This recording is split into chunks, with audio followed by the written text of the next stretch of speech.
Primeiramente, eu quero agradecer a Deus pela minha vida, pela vida da minha família, pela sua vida inscrito no nosso canal. Você que vai se inscrever, eu tenho certeza. Venha somar com a gente, Natureza na Veia. Quero pedir também a bênção e proteção aqui para o meu convidado, Aníbal Alencastro, nosso parceiro aqui nos vídeos, mostrando as belezas, curiosidades, os causos e as histórias de Mato Grosso. Então, hoje nós vamos falar sobre o bairro, um sonho que eu tenho já de muito tempo, falar sobre um bairro tradicional de Cuiabá, o bairro do Porto.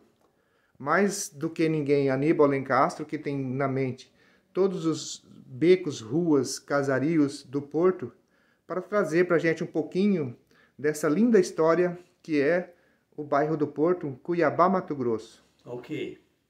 É uma maravilha falar da nossa Cuiabá. O Porto seria quase que um dos primeiros bairros que aparece, porque lá é que chegavam as monções. As monções era na época da colonização, né? 1725, por aí, eles descarregavam os batelões, naquela época, que era chamado de garités, desciam ali no porto e de lá eles traziam os mantimentos para o pequeno vilarejo aqui da Guia, certo? Então, com essa chegada e vindo para Cuiabá, seria a estrada para Cuiabá, certo? Então, lá nascia, então, esse porto, tá? E logo vieram a época das navegações, ali foi se instalando uma porção de armazéns, aquelas lanchas, né? Que era companhia de lanchas que traziam essa mercadoria, foi se estabelecendo ali no porto. Então, é um dos primeiros bairros que aparece em Cuiabá, porque é ali que seria a chegada das monções. Tá, então aparece aquela rua 15 de novembro, que foi para a primeira. É a tradicional, né? Então, o Porto é que aparece praticamente tudo ali. Ali aparece o primeiro barco, o primeiro avião,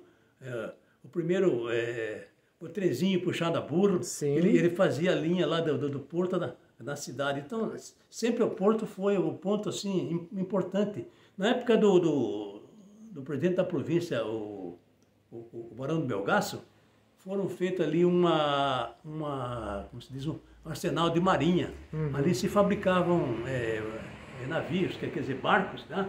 Onde hoje é a Praça Luiz de Albuquerque. Ali foi um arsenal de marinha. Hoje em dia já não existe mais. Mas ali foi importantíssimo, ali que se fazia os barcos, que era chamado de canhoneiras, tá? E essas canhoneiras foram muito utilizadas na guerra contra o Paraguai.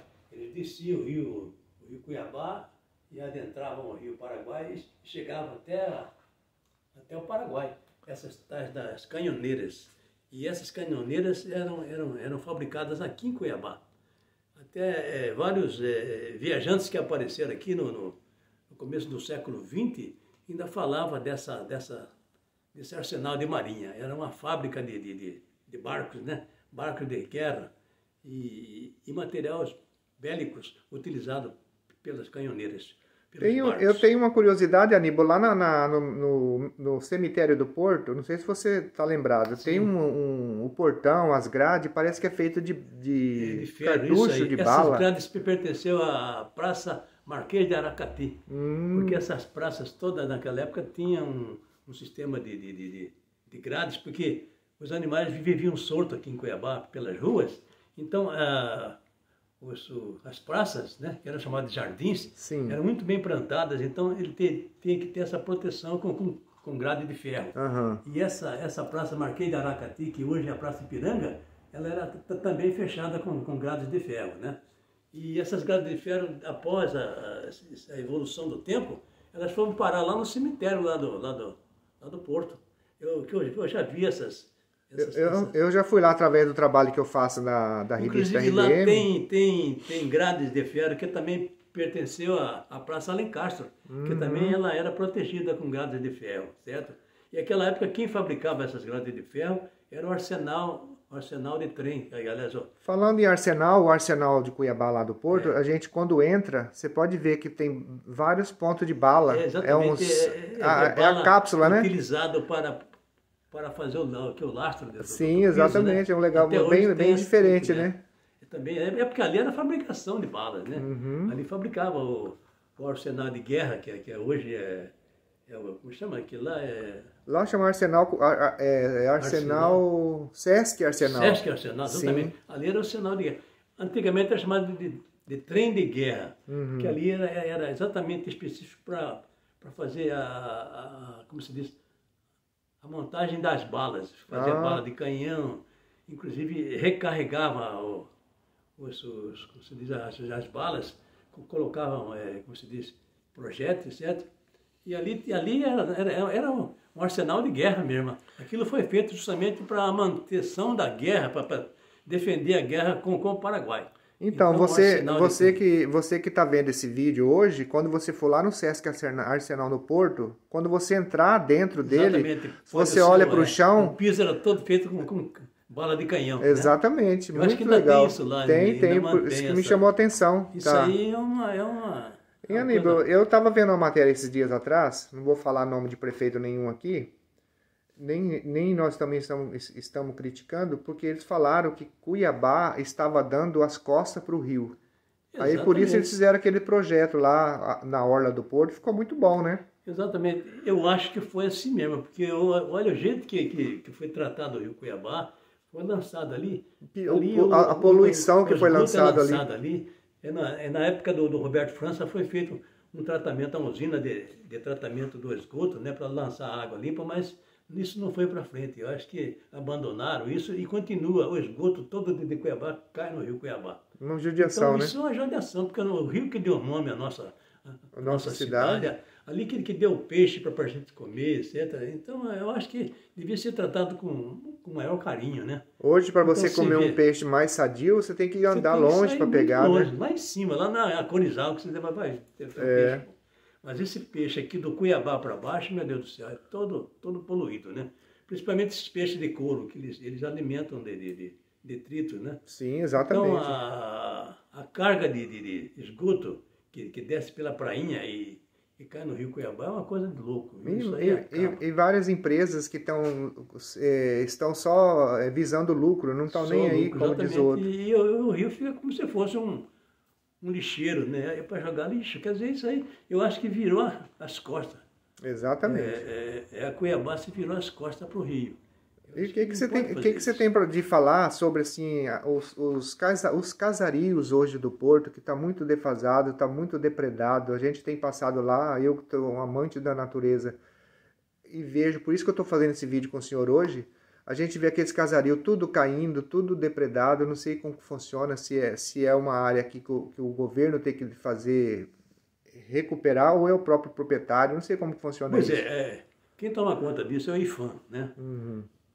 O IPHAN que é o responsável por esses casarios antigos. Mas acontece que o IPHAN apenas proíbe, quer dizer, a maneira de você reformar, você tem que seguir as linhas originais. Mas acontece que não ajuda em nada, quer dizer, o IPHAN não dá uma verba para o proprietário refazer o prédio do jeito que era. Então ele tem que fazer com pedreiros que existem, certo? E aí eles modificam o prédio, e aí o IPHAN vai e toma deles, condena, exatamente. Multa. Eu acho que não é por aí. Eu acho que o IPHAN deveria ter uma equipe de pedreiros, de arquitetos, certo? Para fazer a reforma e depois cobrar do proprietário. E não apenas impor multa e tanta coisa, e proibição. E tanto é que acontece aqui em Cuiabá, e mesmo lá no Porto, os casarios, eles preferem retirar o telhado, esperar a chuva, demolir, o senhor tocou num assunto aí, tem uma rua descendo que sai na prainha, não sei o nome daquela rua ali, próximo da prefeitura.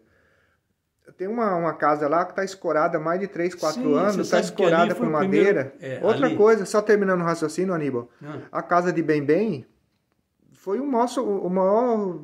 A gente viu várias matérias cobrando, falando, e até que enfim conseguiram recuperar, Exatamente, valeu a pena, né? Eu acho que tem que ser feito assim, eu acho que tem que investir, entendeu?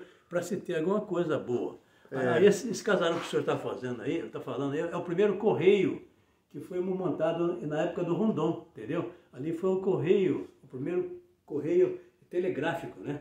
Fica próximo à rua Campo Grande, Voluntário da Pátria, naquele pedaço ali. Campo Grande com a Pedro Celestino. Pedro Celestino. Exatamente então, isso. Ali foi o primeiro correio telegráfico, ok?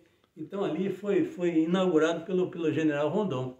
Muito bom, hein? Mas acontece que foi abandonado e hoje em dia está caindo tudinho. Tá. E eles esperam cair para depois escorar, então já não adianta mais.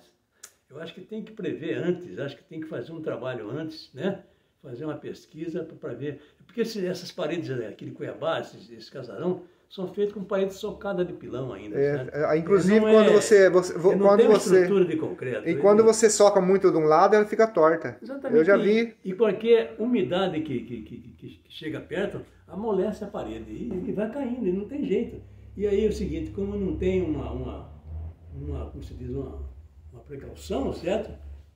A própria umidade vai amolecendo o carro e vai caindo tudo, ok? Então, eu acho que falta uma responsabilidade nisso aí. O caso da casa da Dona Pepe, que era uma livraria ao lado da Domisky, sim, praticamente foi abandonado e que ali caiu, tá?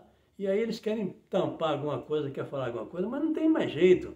Eu acho que tem que se fazer um projeto antes para poder verificar a estrutura, vamos dizer, e fazer alguma coisa que vai assegurar esse casarão, certo? O senhor viu uma obra que eles fizeram lá em Nossa Senhora como é que chama lá? Primeira capital de Mato Grosso? Vila Bela. Vila Bela. Eles fizeram uma estrutura de cobertura para proteger. Exatamente, isso foi na época do Brairo Maggi. Ele teve essa preocupação, viu que não tinha jeito de mexer, porque as ruínas ali estavam todas expostas ao tempo, certo? Então ele preferiu fazer uma cobertura, um telhadão, uma cobertura, para proteger o que existe lá. Exatamente. Então, foi assim que devia se pensar, certo? De uma maneira que não...